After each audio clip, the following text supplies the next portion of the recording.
Il arrive parfois, même au cœur d'un café bondé, de se sentir étrangement seul.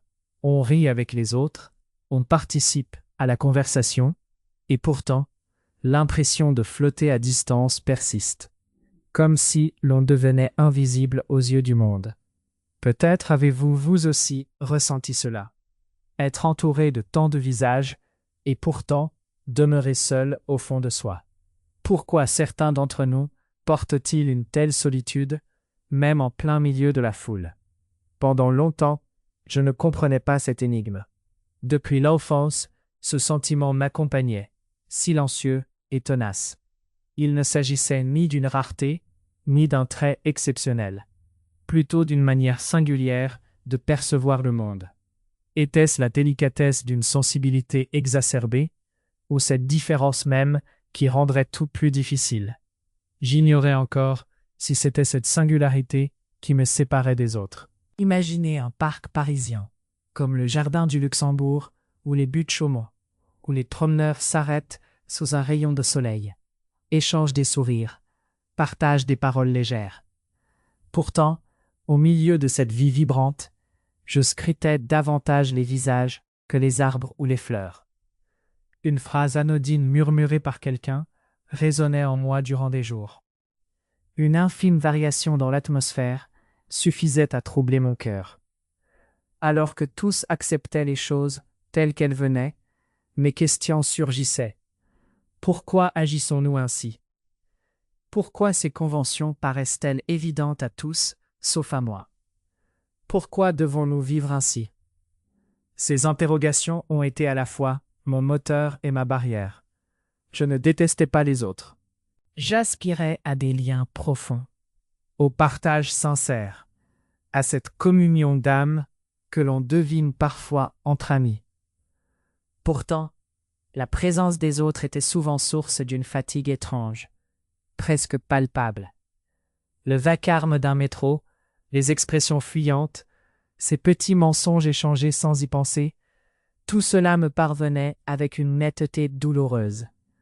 Alors, j'ai appris à porter un masque, celui de la légèreté, de la normalité apparente, de la joie feinte, comme si jouer une pièce me protégeait d'un isolement ineffable.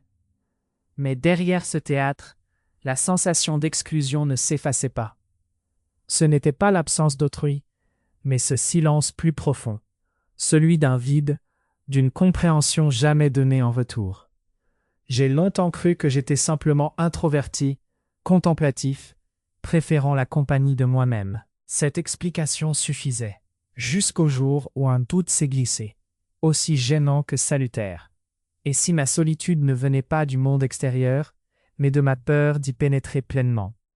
Cette question fut aussi aiguë qu'un poignard, car elle me poussait à me retourner vers l'intérieur, là où je n'avais pas osé regarder. Et c'est alors, presque par hasard, que je découvris les écrits de Julien, un penseur qui m'aura profondément marqué. Il disait que confronter sa propre intériorité amène inévitablement à rencontrer la solitude. Ce n'est ni une grandeur, ni une supériorité, mais une épreuve nécessaire, un chemin parfois douloureux, où le regard porté sur soi-même ne fait pas toujours l'économie de la souffrance. Lire ces paroles m'a apporté un rare apaisement. Ce n'était pas que j'étais anormal, mais plutôt que je ne m'étais pas véritablement compris. En poursuivant l'exploration de ce trésor intérieur, j'ai révélé une autre clé. Ce trouble que je vivais avait des racines plus précises qu'un simple trait de caractère. Il touchait à une forme d'anxiété sociale, à cette peur viscérale du regard d'autrui qui transformait chaque situation banale en défi redoutable. Alors que je voyageais, découvrant un petit café d'un quartier inconnu, je restais planté devant la porte, attendant le moment propice pour y entrer, feignant une attention à mon téléphone, tenant mon souffle avant de passer le seuil. Au restaurant, le système de commande me paralysait. La langue nouvelle, l'appareil automatique, chaque détail semblait un obstacle insurmontable. Pourtant, je savais rationnellement que personne ne me jugeait, que les serveurs n'avaient que faire de mon hésitation. Mais le corps refusait l'évidence. Le cœur battait à tout rompre, La gorge s'asséchait, l'ensemble du corps se tendait comme si tous les regards du monde convergeaient vers moi.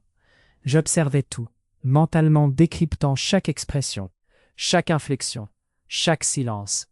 La peur d'être blessé, rejeté, détesté préparait le terrain pour des scénarios catastrophes. Et si je ratais? Et si j'étais ridicule? Et si on me rejetait? Pourtant, paradoxalement, toute cette anticipation ne me protégeait pas. Elle ne faisait que m'enfermer davantage. La crainte grandissait à mesure que je m'éloignais du monde, dans une spirale sans fin. Ce piège, nombreux sont ceux qui y tombent, sensibles et réfléchis, comme une double blessure. Trop sensibles, ils évaluent tout, contrôlent chaque geste, se censurent encore et encore, écourtant le plaisir d'être simplement là, libre et spontané. Les mots se pèsent, les gestes se calculent, l'horizon se réduit, jusqu'à ce que toute énergie semble employée à se défendre plutôt qu'à vivre. Un jour, pourtant, j'ai su que cette existence ne pouvait perdurer ainsi. Alors, tout doucement, avec la douceur qui sied aux grands pas, j'ai commencé à briser la glace.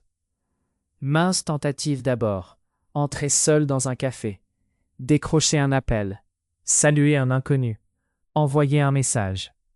Pour la plupart, ce sont des gestes anodins, mais pour moi, une conquête. Et bizarrement, les peurs redoutées ne se matérialisaient pas. Que ce soit le café, la maladresse au comptoir, un mot balbutié, l'oubli d'une phrase. Le monde était moins terrible qu'anticipé. Les regards étaient plus bienveillants, plus indifférents même, que ce que j'avais imaginé. Ces petites victoires accumulées m'ont offert un aperçu précieux. L'angoisse peut bien nous avertir du danger, mais elle ne nous ordonne pas de fuir. Je reste sensible, pensif, parfois encore tendu face à l'inconnu. Mais désormais, je marche sans laisser l'angoisse guider mes pas. Et surtout, j'ai compris qu'il n'est pas nécessaire de devenir extraverti pour être libre, qu'il ne faut ni s'ignorer, ni se refuser, mais plutôt s'accueillir avec bienveillance. La solitude, souvent perçue comme un fardeau, peut en réalité nous restaurer. Une promenade tranquille, un thé chaud, perdre son regard dans le paysage, écrire sur une feuille blanche. Ces moments ne sont pas une fuite du monde, mais une halte précieuse, un souffle avant de s'y engager de nouveau. Toutefois, il faut garder en mémoire une vérité essentielle. La solitude doit rester un refuge, jamais une prison. Se couper des autres pour éviter la blessure, c'est parfois s'enfermer dans une prison plus dure que la douleur elle-même.